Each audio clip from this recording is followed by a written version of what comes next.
I never thought I would become that person who documents everything with cameras, but living in Meadowbrook Springs, Arizona, under the iron fist of our HOA president Deborah Mitchell taught me otherwise.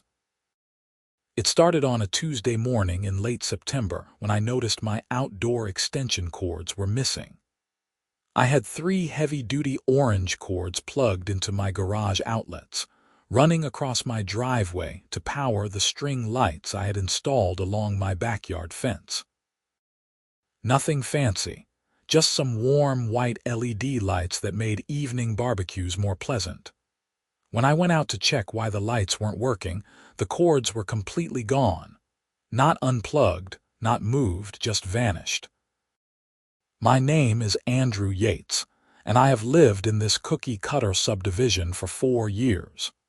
The houses here are practically identical, varying only in their paint schemes of beige, tan, or cream.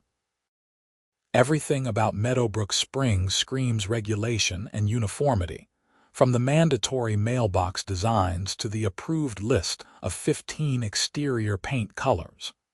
I work as a civil engineer, so I appreciate organization and rules when they make sense.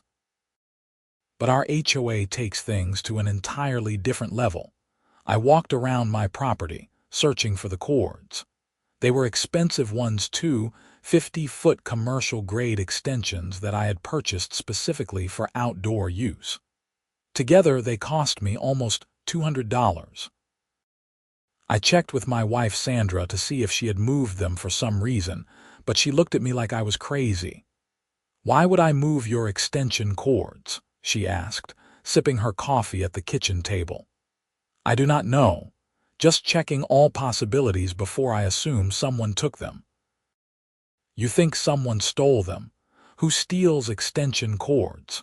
That was the question. I spent the rest of the morning trying to figure it out. My mind kept going back to the HOA inspection notice we had received 2 weeks earlier. Deborah Mitchell, our HOA president, had sent a formal letter stating that my outdoor lighting was not in compliance with community standards because the extension cords were visible from the street. Never mind that you could only see them if you actively looked into my driveway at a specific angle. Never mind that half the neighborhood had similar setups. I decided to walk over to my neighbor's house across the street. Tom Richards had lived here since the subdivision was built 8 years ago, and he always seemed to know what was happening in the neighborhood. He answered the door with a knowing look on his face. "Let me guess," Tom said. "Your extension cords. How did you know?" He stepped outside and lowered his voice. "Because Deborah was walking around the neighborhood yesterday afternoon with bolt cutters. My wife saw her from our upstairs window. She was taking pictures of properties and messing with stuff." My jaw dropped. "Are you serious? She cut my cords?" "I cannot say for certain, but my wife mentioned she saw Deborah on your property around 4 o'clock. We thought about calling you, but honestly, we were not completely sure what she was doing until now." This was outrageous. Even for Deborah Mitchell, who had a reputation for being overzealous about HOA enforcement, this seemed extreme. I thanked Tom and walked back home, my mind racing. If she had really stolen my property, that was not just an HOA violation dispute anymore. That was theft. I called the non-emergency police line and explained the situation. The dispatcher sounded sympathetic, but told me that without proof, there was not much they could do. I could file a report, but it would likely go nowhere unless I had evidence of who took the cords. That evening, I discussed the situation with Sandra over dinner. Our 2 kids, both elementary school age, were upstairs doing homework. "So what are you going to do?" Sandra asked. "I need proof." Tom said his wife saw Deborah on our property, but seeing someone in a driveway is not the same as catching them stealing. "This is ridiculous. Can she not just issue a fine like normal HOA boards do?" I guess Deborah decided to take enforcement into her own hands. The next morning, I received an official HOA violation notice in my mailbox. The letter, signed by Deborah Mitchell in her capacity as HOA president, stated that I was in violation of Section 7.3 of the Community Guidelines regarding unsightly electrical equipment visible from public streets. The fine was $50, due within 14 days. There was also a note stating that the violation had been corrected by the HOA board, and that I should contact the board if I wished to retrieve my confiscated items. Confiscated. She actually used that word. As if the HOA had some kind of legal authority to seize personal property from homeowners. I immediately drafted an email to Deborah, keeping my tone professional despite my anger. I explained that the extension cords were my personal property, and that the HOA had no legal right to take them. I requested their immediate return, and stated that I would be filing a police report for theft if they were not returned within 24 hours. Her response came within an hour. It was exactly what I expected from someone like Deborah Mitchell. Dear Mr. Yates, the items in question were removed as part of the HOA's enforcement authority under our community covenants.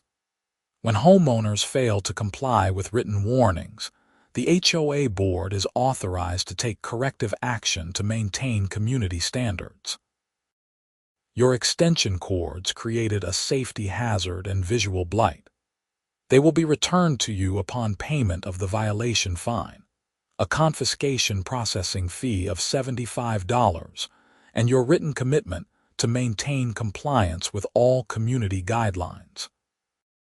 Regards, Deborah Mitchell, HOA President. A confiscation processing fee. She was actually trying to charge me $75 on top of the original fine to get my own property back. This was extortion, plain and simple. I called Tom again and asked if his wife would be willing to provide a statement about what she saw. He said he would ask her. Then I had another idea. I called my other neighbors, the Johnsons, who lived 2 doors down from Tom.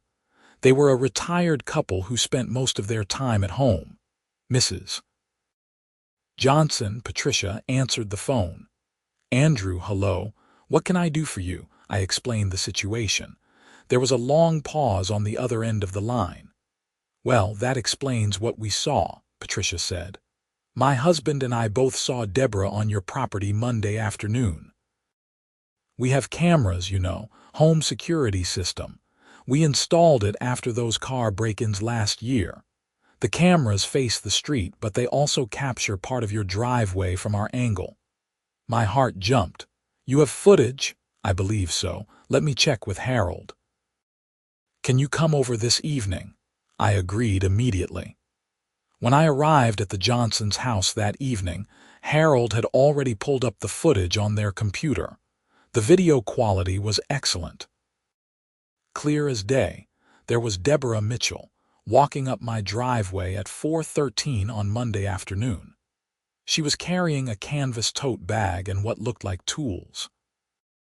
The camera captured her bending down at my garage, and though the angle did not show exactly what she was doing, she was clearly working on something near where my cords had been plugged in.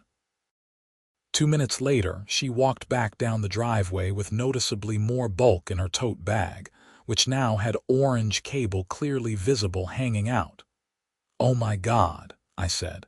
This is perfect. Can you send me this footage? Harold nodded. Already saved it to a USB drive for you. What Deborah is doing is not right.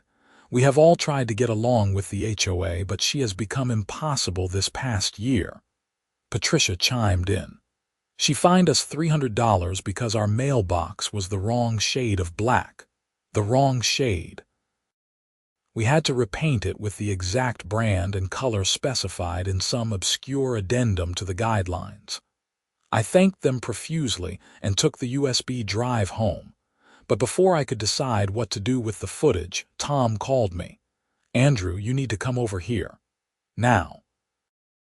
I walked across the street and found Tom standing in his garage with his own laptop open. His wife, Maria, was there too. "Show him," Maria said. Tom turned the laptop toward me. On the screen was video footage from a different angle, showing my driveway and front yard clearly. This camera had captured everything in perfect detail. Deborah approaching with her tote bag and a tool belt. Deborah using bolt cutters to cut my extension cords while they were still plugged in. Deborah coiling up the cords and stuffing them into her bag. She had even looked around nervously a few times, clearly aware that what she was doing was wrong. "We installed cameras last month after someone kept putting trash in our bins," Tom explained. "This camera covers the front of our house, but also captures most of your property." Maria was upstairs when she happened to look out and see Deborah. By the time she got my attention, Deborah was already leaving. "We checked the camera footage this morning after you told me what happened." "This is incredible," I said. "Thank you so much." "There is more," Maria added. "Look at this." Tom clicked to a different video file. This one was from earlier the same day, around 11 in the morning. It showed Deborah walking down the street with another woman I recognized as Linda Foster, the HOA vice president. They were both carrying clipboards and stopping at various houses, taking pictures and making notes. When they reached my house, the video captured Deborah pointing at my garage and the extension cords running from it. Her body language was animated, clearly upset about something. Linda seemed to be trying to calm her down. They took several photos with their phones before moving on. "She was planning it," I said. "She came by in the morning to document the violation, then came back in the afternoon to steal the cords." "Exactly," Tom said. "And we are not the only ones with footage." That statement confused me until Tom explained that he had already talked to Steve Wilson, who lived next door to me on the other side. Steve worked from home as a software developer and had an elaborate security system because he kept expensive computer equipment in his house. His cameras also covered parts of my property from a different angle. Within an hour, I was sitting in Steve's home office, watching a third perspective of Deborah Mitchell stealing my extension cords.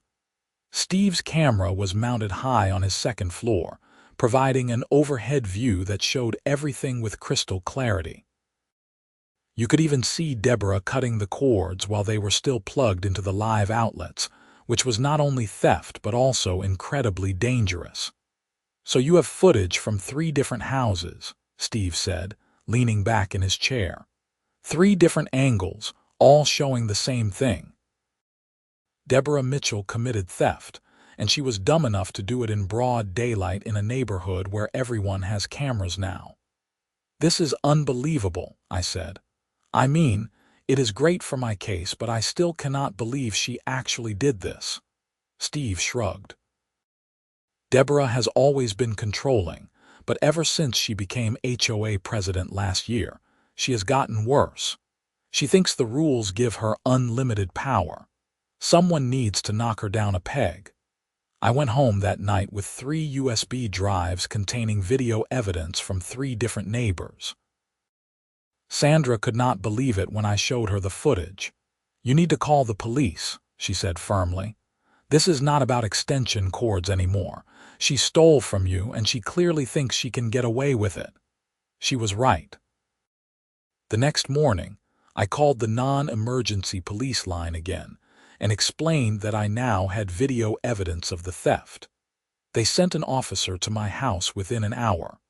Officer Ramirez was a middle-aged man with a professional demeanor. He sat at my kitchen table and watched all 3 video files carefully, taking notes.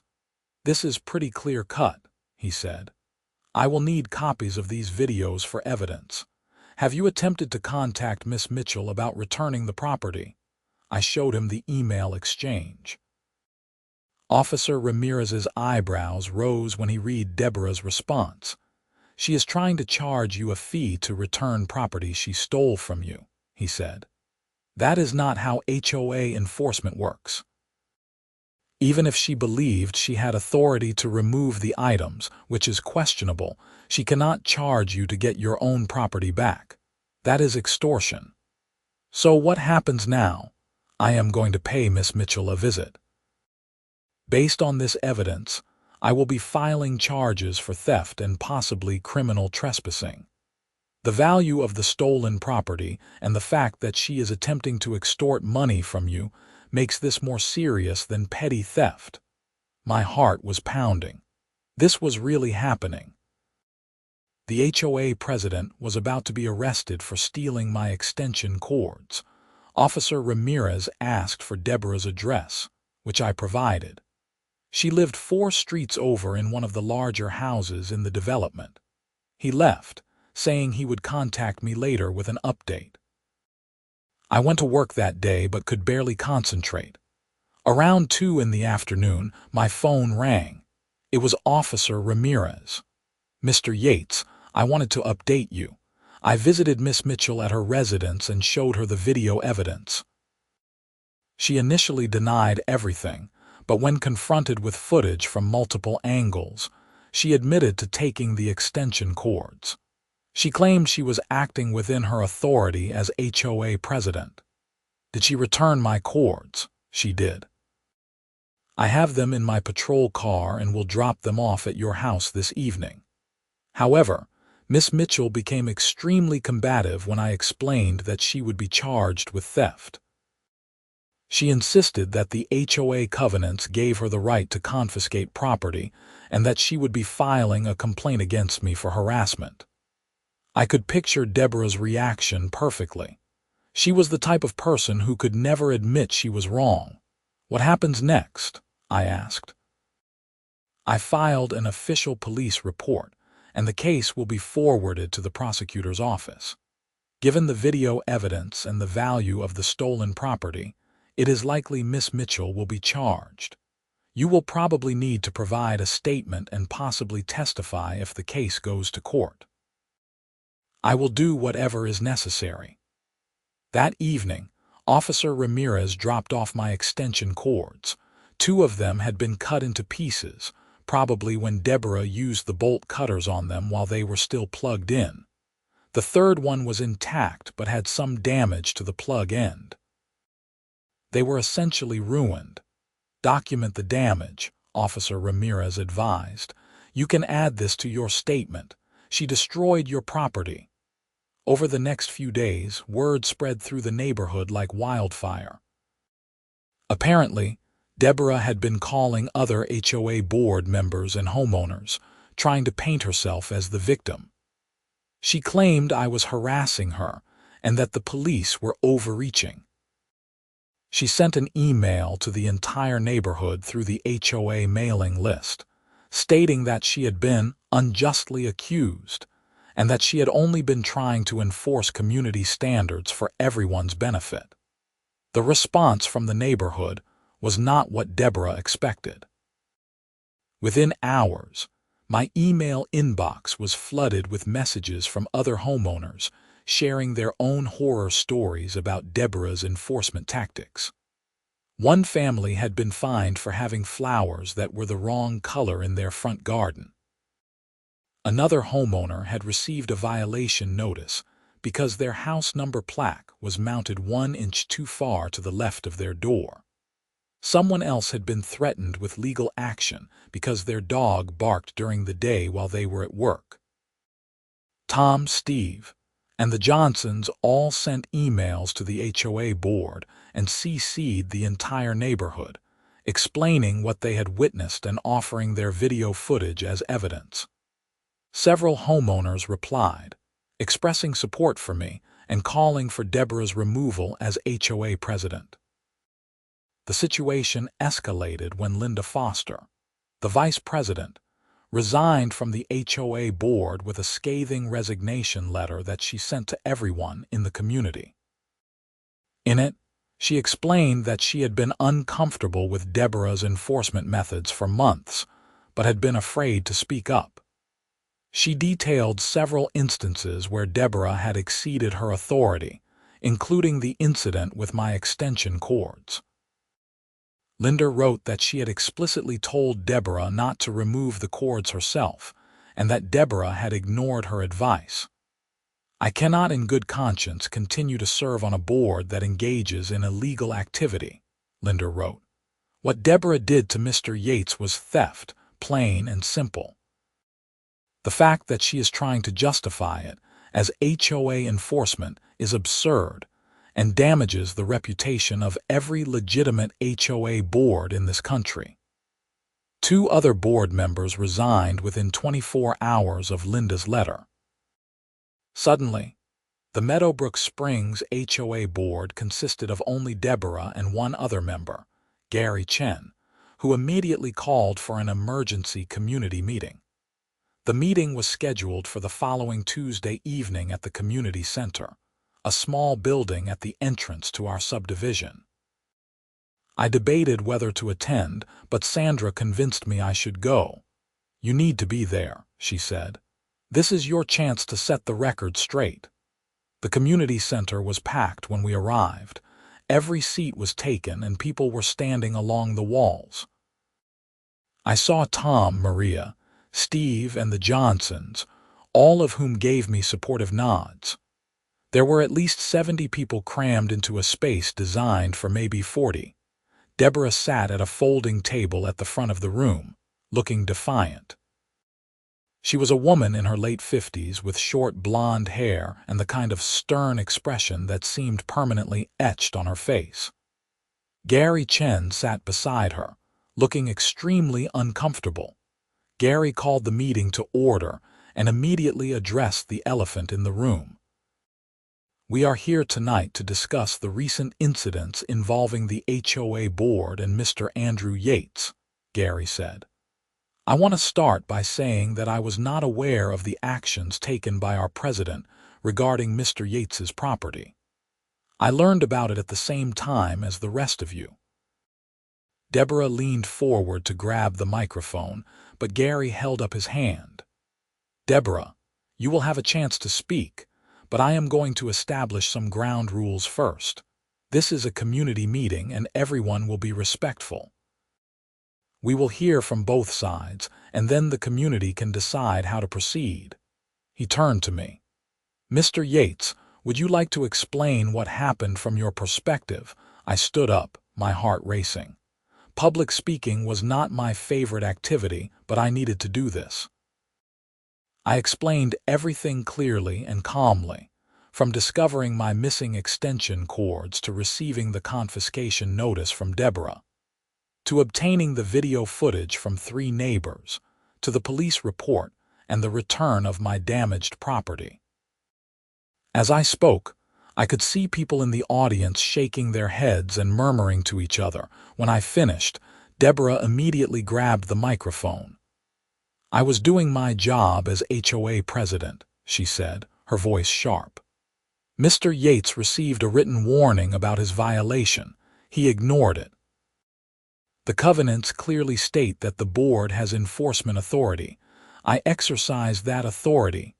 "You stole from him," someone shouted from the back of the room. "I confiscated property that was in violation of our rules," Deborah shot back. "There is a difference." Tom stood up. "Deborah, I have a copy of our HOA covenants right here. I have read them cover to cover, and nowhere does it say the board has authority to enter private property and remove items without permission. That is called theft. Our enforcement protocols allow for corrective action," Deborah insisted. "Corrective action means fines and legal proceedings if necessary," Tom countered. "It does not mean you can walk onto someone's property with bolt cutters and steal their belongings." The room erupted in arguments. People were shouting questions at Deborah, demanding explanations. Gary tried to restore order, banging a gavel on the table. Patricia Johnson stood up, and the room gradually quieted. Everyone respected Patricia because she had lived in the community longer than almost anyone and had always been reasonable. "Deborah, "I think you need to resign," Patricia said simply. "What you did was illegal. The police have filed charges. You have put this entire HOA at risk of a lawsuit. We cannot have a president who thinks she is above the law." "I am not resigning," Deborah said firmly. "I have done nothing wrong. This is all being blown out of proportion by a few troublemakers who want to ignore our community standards." "Then we will vote you out," someone else called out. Gary consulted a document on the table. "According to our bylaws, a special election to remove a board member requires a petition signed by at least 30% of homeowners. If we reach that threshold, a vote would be held within 30 days. "I will start the petition right now," Steve said, standing up. "Who wants to sign?" Hands shot up all over the room.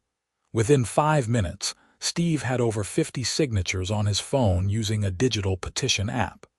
Our subdivision had 120 homes, so we had well exceeded the 30% requirement. Deborah's face turned red. "This is ridiculous. You are all going to regret this. Without proper HOA enforcement, this neighborhood will turn into a disaster. Property values will plummet. Property values will plummet when potential buyers learn that our HOA president was arrested for theft," Tom replied. The meeting devolved further from there.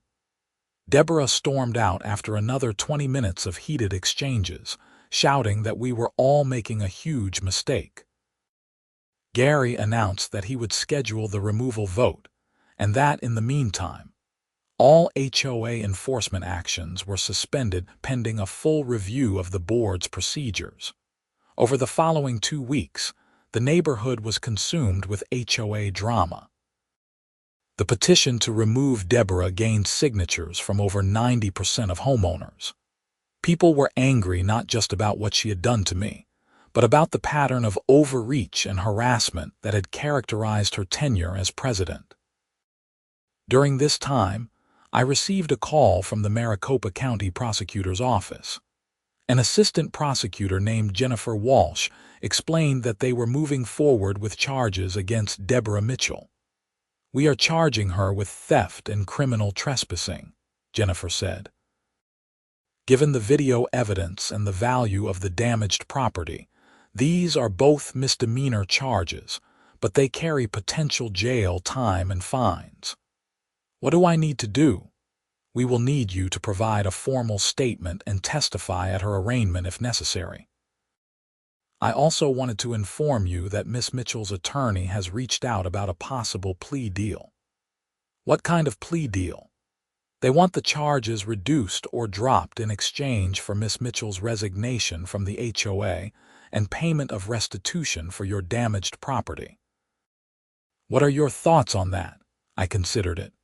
Part of me wanted to see Deborah face the full consequences of her actions, but another part of me just wanted this whole situation to be over.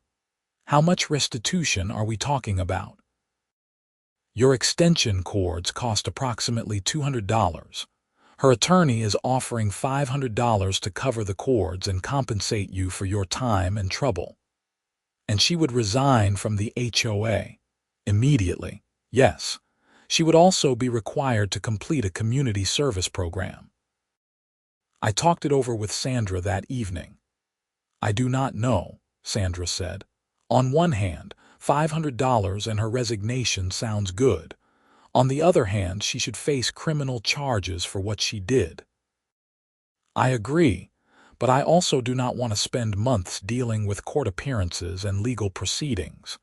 If she resigns and we get compensated, maybe that is enough. What about making sure she cannot do this to anyone else? If she gets away with just resigning, what is to stop her from joining another HOA board and doing the same thing?" That was a good point. I called Jennifer Walsh back the next day. "I am willing to accept the plea deal on one condition," I said. In addition to resignation and restitution, I wanted on her record that she committed theft. No reduced charges. She pleads guilty to the theft charge, gets probation and community service, but it stays on her record. Jennifer said she would discuss it with Deborah's attorney. 2 days later, she called me back. They agreed.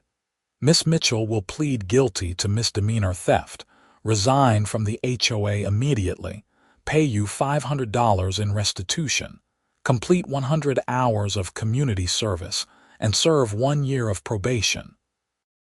The criminal trespassing charge will be dropped as part of the deal. I accept. The plea hearing was scheduled for the following week.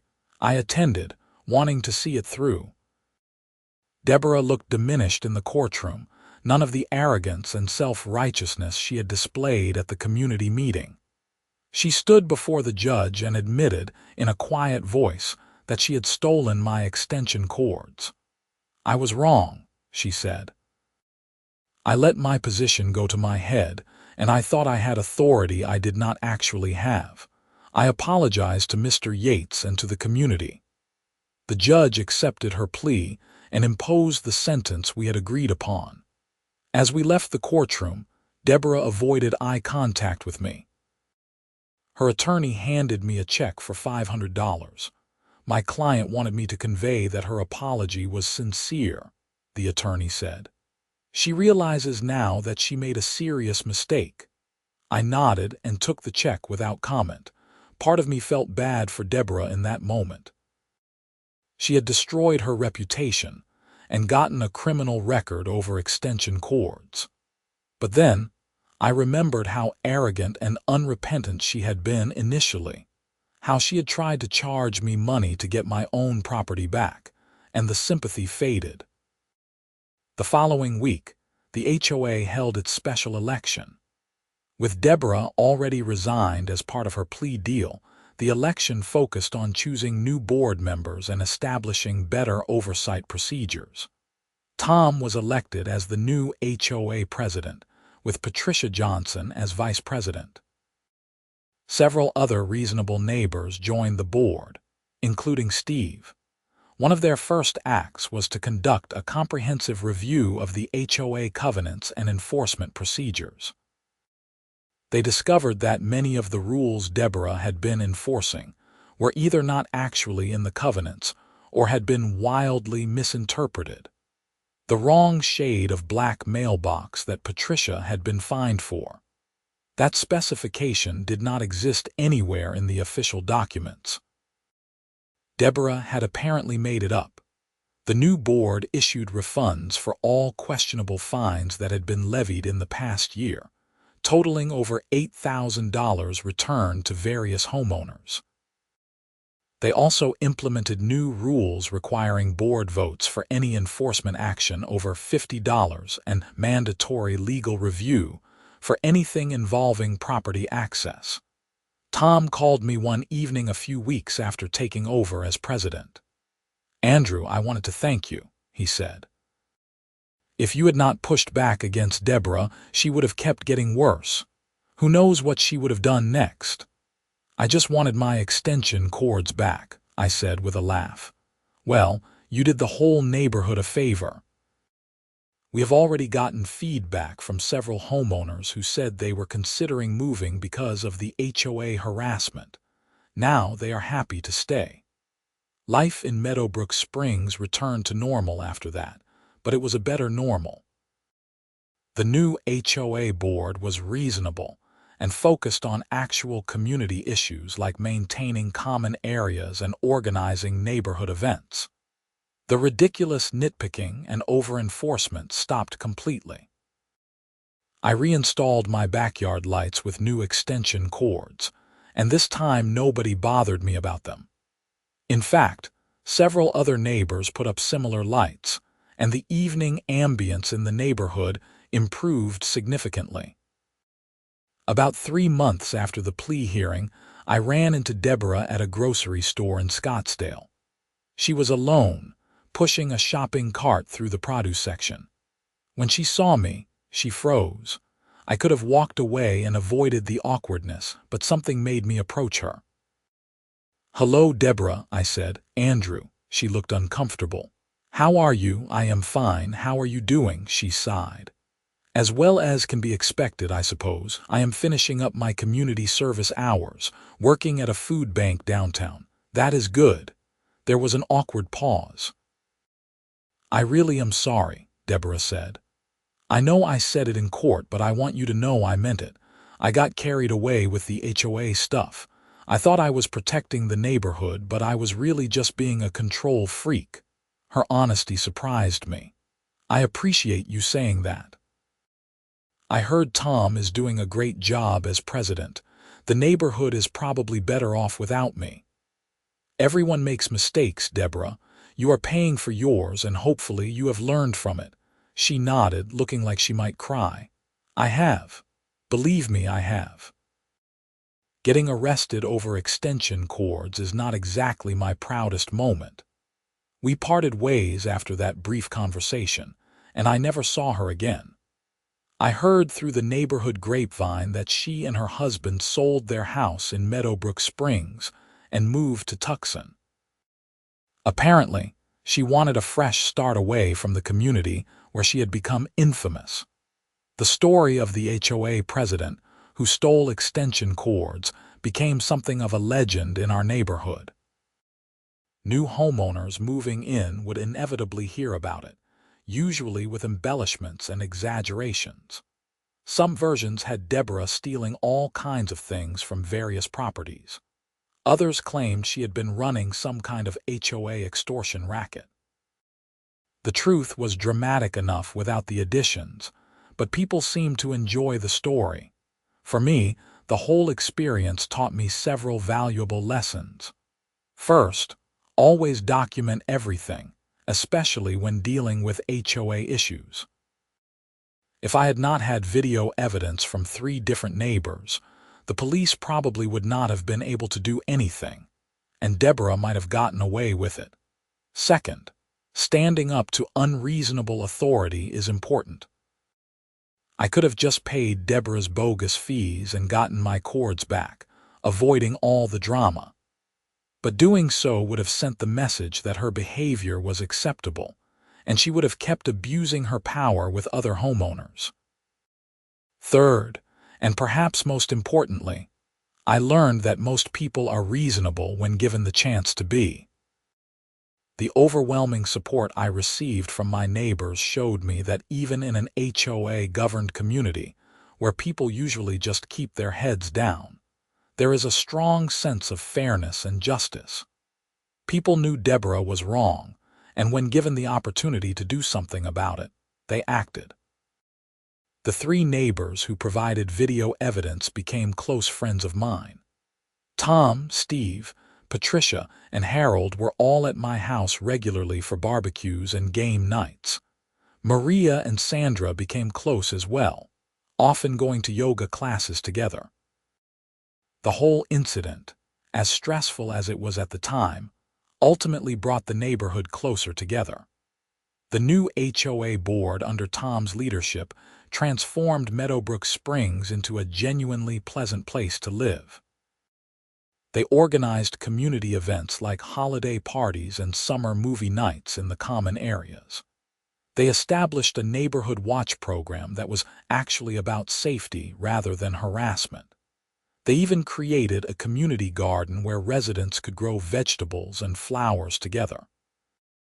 Property values in the subdivision did not plummet as Deborah had warned. In fact, they increased. When potential buyers toured homes in Meadowbrook Springs, real estate agents could honestly say that the HOA was reasonable and community-focused. The neighborhood gained a reputation as one of the better-managed subdivisions in the area. As for my extension cords, I framed one of the cut pieces and hung it in my garage as a conversation piece. It is a reminder of the absurdity of the whole situation and the importance of standing up for what is right, even over something as mundane as outdoor lighting. Looking back now, almost a year later, the whole thing seems almost surreal. The idea that an HOA president would commit theft over extension cords sounds like something from a comedy movie, not real life. But it happened, and the video evidence from 3 different houses proved it beyond any doubt. I sometimes wonder what was going through Deborah's mind when she walked up my driveway with those bolt cutters. Did she really believe she had the authority to do what she was doing? Or did she know it was wrong but convince herself that enforcing HOA rules justified it? I will probably never know the answer, but it does not really matter anymore. What matters is that the situation was resolved, justice was served, and the neighborhood is better for it. Deborah paid for her crime, both legally and socially. The HOA was reformed from the inside out. And I learned that sometimes the most unexpected events lead to the most positive outcomes. The story also had an interesting effect on HOA governance in the broader community. After local news outlets picked up the story, several other subdivisions in the Phoenix area conducted reviews of their own HOA procedures. Some discovered similar problems with board members overstepping their authority, though none quite as dramatic as Deborah cutting and stealing extension cords. A few months after everything settled down, I was contacted by a reporter from the Arizona Republic who wanted to do a story about HOA abuse. I agreed to be interviewed, and the resulting article discussed not just my situation, but the broader issue of HOA boards that operate without proper oversight or accountability. The article prompted the Arizona State Legislature to consider new regulations for HOA governance. While those regulations are still being debated, there is growing momentum for reforms that would require better transparency, easier removal procedures for problematic board members, and clearer limits on enforcement authority. My stolen extension cords might actually lead to meaningful changes in state law. I testified before a state legislative committee examining HOA practices. I told my story again, this time to lawmakers who had the power to prevent similar situations from happening to other homeowners. Several other people testified as well, sharing their own HOA horror stories. The committee chairman said afterward that he was shocked by the extent of the problems and committed to drafting reform legislation. Sandra joked that I had become a HOA reform activist without meaning to. She was not entirely wrong. I joined a statewide advocacy group working on HOA issues and started attending meetings and events. It turned out there was a whole community of people who had been abused by overzealous HOA boards and were working to change the system. One particularly memorable event was a town hall meeting in Phoenix where several state representatives discussed proposed HOA reforms. I was invited to speak, and I brought printed stills from the video footage showing Deborah stealing my extension cords. The images were projected on a large screen as I explained what had happened. The audience's reaction was a mix of shock, disbelief, and anger that an HOA president would do such a thing. This is what happens when we give HOA boards too much power without proper accountability, I said. Deborah Mitchell thought she was above the law because she was HOA president. She thought she could take my property without consequences. She was wrong, but only because I had video evidence from 3 neighbors. How many other homeowners have been abused by their HOAs but did not have that kind of evidence? The question resonated with people. After my speech, several audience members approached me to share their own stories. One man had been fined $5,000 because his HOA claimed his roof tiles were not the approved color, even though they were the same tiles that had been on his house when he bought it. A woman told me her HOA had placed a lien on her house over a $150 fine for having a wreath on her door that was 3 inches too large. An elderly couple said their HOA was trying to force them to remove a wheelchair ramp they had installed for the husband, claiming it was not aesthetically pleasing. These stories made me realize how lucky I was that my situation had been resolved relatively quickly and with minimal cost. Many homeowners had suffered far worse at the hands of their HOAs, losing thousands of dollars, and in some cases, even their homes. The Legislative Committee eventually drafted a comprehensive HOA reform bill that included provisions for easier board recall procedures, mandatory mediation before fines over a certain amount, restrictions on liens for small violations, and criminal penalties for board members who abuse their positions. The bill was still working its way through the legislative process, but advocates were optimistic it would pass. Back in Meadowbrook Springs, life continued to improve under the new HOA board. Tom proved to be an excellent president, listening to homeowner concerns and working collaboratively to address issues. The neighborhood had always been physically attractive with its desert landscaping and well-maintained homes, but now it had a sense of community that had been missing during Deborah's reign. 1 year after the extension cord incident, the HOA held its annual meeting. Attendance was triple what it had been in previous years. People were actually engaged and interested in HOA matters because they trusted the board to act reasonably.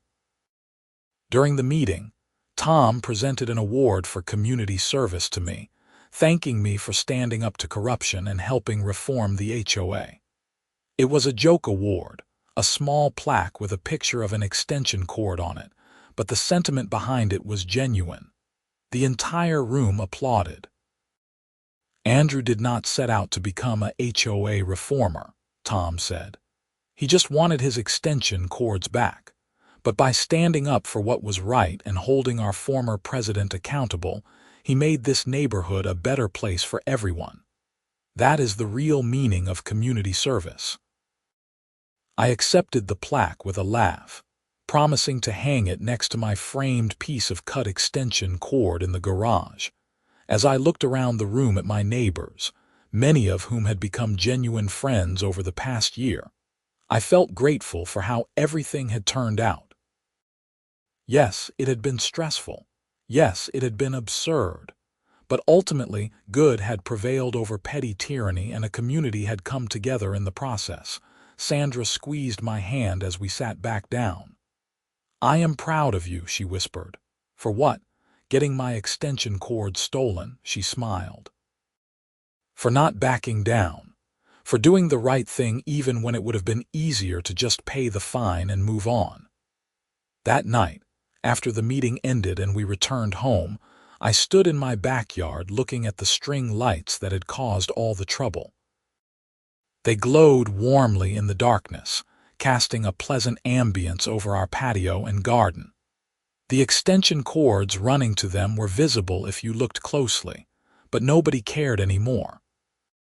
Half the neighborhood had similar setups now, and the new HOA board had officially amended the rules to allow outdoor lighting as long as it was not excessively bright or garish. I thought about Deborah and wondered how she was doing in Tucson. I hoped she had truly learned from her mistakes and was living a quieter, less controlling life. Despite everything she had put me through, I did not hate her. She had been wrong, criminally wrong, but she had also paid for it and apologized sincerely. That was more than many people in her situation would have done. My phone buzzed with a text message from Steve. "Great speech tonight. You should run for the board next year." I laughed and texted back, "No thanks. I have had enough HOA drama for one lifetime." But even as I sent that message, I knew I would stay involved in some capacity. The experience had taught me that community governance matters and that regular homeowners need to pay attention to what their HOA boards are doing. Apathy and indifference are what allow people like Deborah to abuse their power in the first place. The story of my stolen extension cords became a cautionary tale that people referenced whenever HOA issues came up. I heard it repeated at neighborhood gatherings, community meetings, and even at professional events when people learned I lived in Meadowbrook Springs. It was always amusing to hear the various versions, some more accurate than others. My favorite retelling was from Patricia Johnson, who had a gift for storytelling. She would describe Deborah sneaking through the neighborhood like a cartoon villain, bolt cutters glinting in the sunlight, completely oblivious to the multiple cameras recording her every move. The way Patricia told it, you could picture the scene perfectly, and it never failed to get laughs. But beneath the humor was a serious message about accountability and transparency in community governance. The video footage from 3 different houses had been crucial to my case. Without it, the situation would have been my word against Deborah's, and as HOA president, she would have had credibility that I lacked. The cameras had leveled the playing field and exposed the truth. This realization led to an interesting development in Meadowbrook Springs. After the incident, security camera installations in the neighborhood increased dramatically. It was not because people felt unsafe, but because they had seen how video evidence could protect them from abuse. Several residents who had previously been on the fence about installing cameras did so after seeing how the footage had helped me. Ironically, the proliferation of cameras made the neighborhood safer in unexpected ways. A few months after the extension cord incident, there was a series of package thefts in the area. Multiple homes had camera footage of the same person stealing packages from front porches. The collective video evidence was shared with police, who quickly identified and arrested the thief. The cameras that had caught Deborah's theft also helped solve a different crime. The whole experience also changed how I thought about homeowner associations in general. Before the incident, I had viewed HOAs as a necessary evil, something you tolerate to live in a nice neighborhood. Now I understood that HOAs could be either a force for good or a source of tyranny, depending entirely on who was in charge and how engaged the community was. Under Tom's leadership, the Meadowbrook Springs HOA became a model for how these organizations should function. Decisions were made transparently with homeowner input. Enforcement was reasonable and proportional. The focus was on maintaining common areas and organizing community events, not nitpicking about extension cord visibility or mailbox shades. Other HOAs in the area started reaching out to Tom for advice on governance best practices. He became something of an expert on HOA management, speaking at community events, and even writing articles for local publications. Our neighborhood's transformation from dysfunctional to exemplary gave hope to homeowners in other subdivisions dealing with their own problematic boards. As time passed and the immediate drama faded, I found myself reflecting on the broader lessons from the experience. The incident had started with something trivial, extension cords for outdoor lights, but it had exposed deeper problems with how power operates in small communities and how easy it is for someone with a bit of authority to abuse it. Deborah's mistake was not just stealing my extension cords. Her real mistake was believing that her position as HOA president placed her above the normal rules that govern human interaction. She had confused authority with power and enforcement with justice.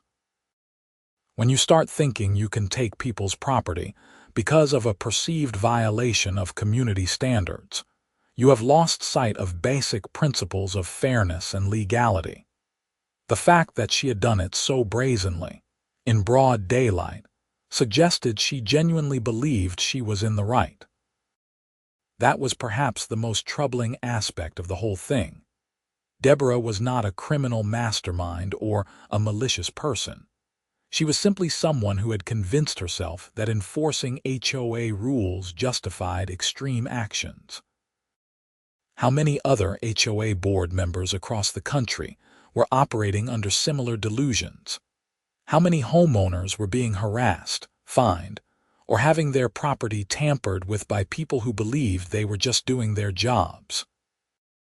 The problem was clearly bigger than just Meadowbrook Springs, Arizona. That is why I continued to stay involved in HOA reform efforts even after my own situation was resolved. I wanted to prevent other people from going through what I had experienced or worse. The proposed state legislation would help, but cultural change was needed too. HOA board members needed to understand that they are volunteers serving their communities, not authority figures with unlimited power. One afternoon, about 14 months after the extension cord theft, I received an unexpected phone call. It was from a producer at a national news network who had seen the Arizona Republic article and wanted to feature my story on their show. They were doing a segment on HOA abuse and thought my case, with its video evidence from 3 houses, would be compelling television. I discussed it with Sandra. She was hesitant about the national exposure but ultimately agreed it might help the reform cause. If telling your story helps even one person stand up to an abusive HOA, it is worth it, she said. I agreed to the interview. A camera crew came to Meadowbrook Springs and filmed extensively, including interviews with Tom, Steve, Patricia, and several other neighbors. They even got permission to use clips from the security camera footage showing Deborah taking my extension cords. When the segment aired a few weeks later, it was surreal seeing my story on national television. The producers had titled it HOA Horror Stories, and mine was the lead case. They showed the video from all 3 camera angles, interviewed me about the experience, and discussed the broader problem of HOA overreach with legal experts. The response was overwhelming. My email inbox and social media accounts were flooded with messages from people across the country sharing their own HOA nightmares. Some stories made my experience look mild by comparison. People had lost their homes over minor violations. Elderly homeowners had been harassed over trivial issues. Veterans had been told to remove flagpoles. Disabled residents had been ordered to remove accessibility features. The sheer volume of complaints suggested that HOA abuse was a nationwide problem.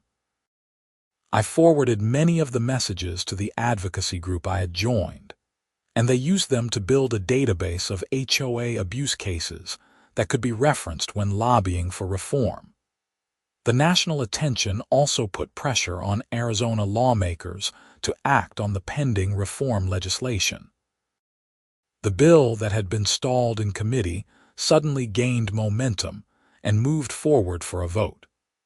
Advocates credited the media coverage with helping push it over the finish line. Several months later, the Arizona HOA Reform Act passed and was signed into law. The new law included many of the provisions that had been discussed during the legislative hearings, including restrictions on board authority, easier recall procedures, mandatory mediation, and penalties for abuse of power. I was invited to attend the bill's signing ceremony. It was a small event at the state capitol in Phoenix, but it felt significant. The governor mentioned my case specifically when explaining why the legislation was necessary. No homeowner should have their property stolen by their HOA president, the governor said.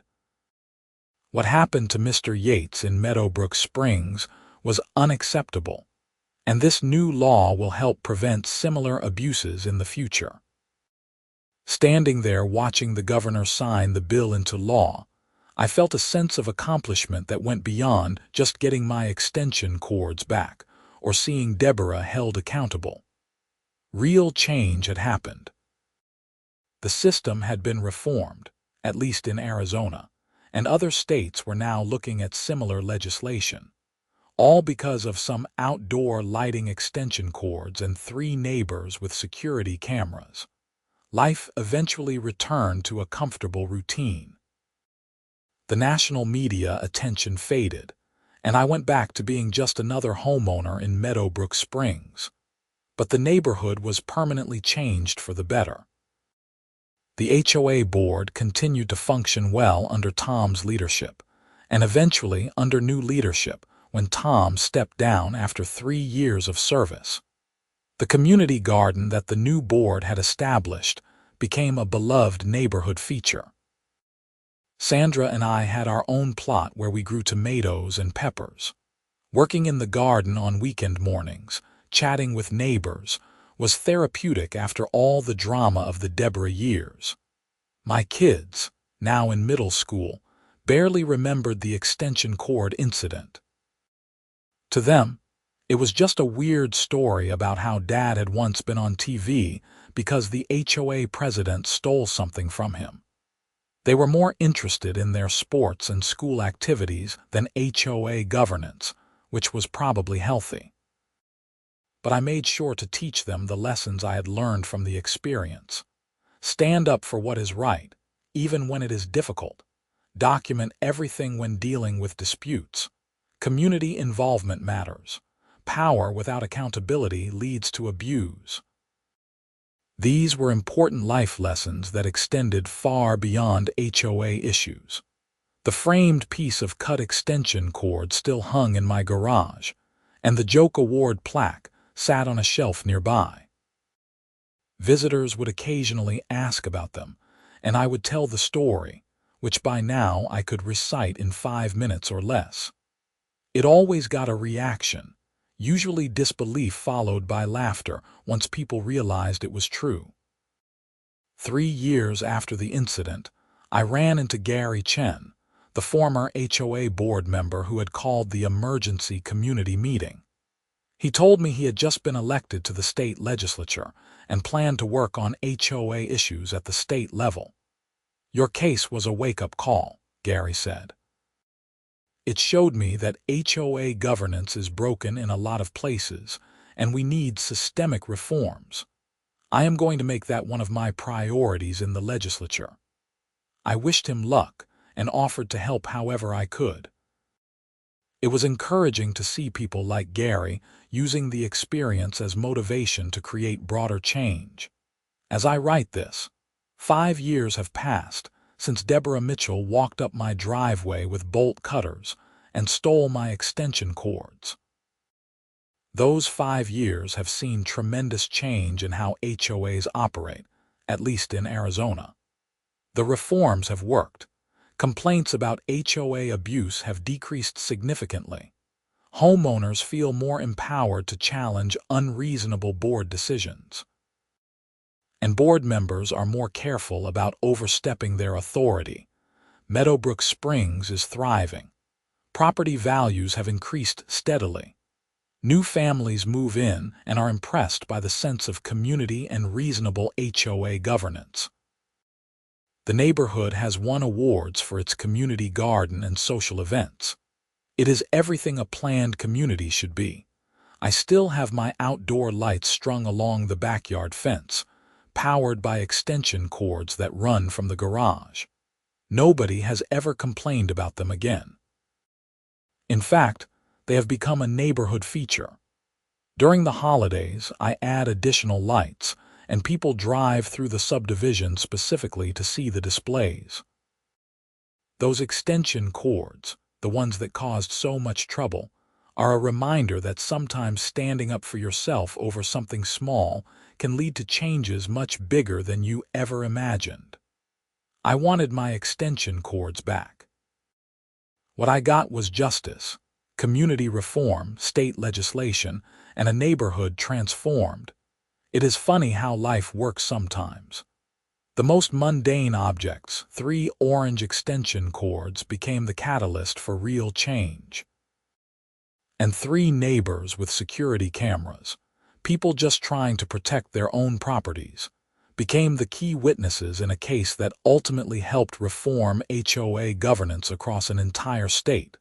Looking back, I would not change anything about how I handled the situation. I stood my ground, gathered evidence, involved the authorities, and saw it through to the end. The process was stressful and time-consuming, but it was worth it.